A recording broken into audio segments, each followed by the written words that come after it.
ታውቃለህ እኔን ከድሮ ከቤትህ እንደምገኝ ስመታ ከበሮ ሁሌ እየዘመርኩኝ በሌሊት ገስግሼ ሰዓታት የምቆም ኪዳኑን የማደርስ ቅዳሴ የማስቀድስ ልጅ እንደሆንኩኝ ሁሌ የሚናፍቀኝ የዕጣኑ ሽታ የቅዳሴው ዜማ በደስታ ያደግኩኝ ካንተ በቅደስማ። ታውቃለህ ይሄ ነው አልልም ቸሩ መድኃኔዓለም ተውኩት ሁሉን ነገር አልጾም አላስቀድስ ከደጅህ ላይ አልደርስ ጸበልም አልጠጣ አላመሰግን ታየኛለህ አይደል ሁሌ ሳማርርህ።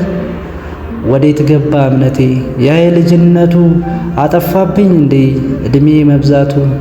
አንዳንዱ እኮ ያውቃል በወጣትነቱ የኔ ጠፋፋብኝ ምንድነው ምክንያቱ? እግዘኝ አምላኬ ጥራኝ ወደ ቤት ባላገለግልም ልገኝ ከመቅደስህ። አግዛኝ አምላኬ ጥራኝ ወደ ቤት ባላገለግልም ልገኝ ከመቅደስህ።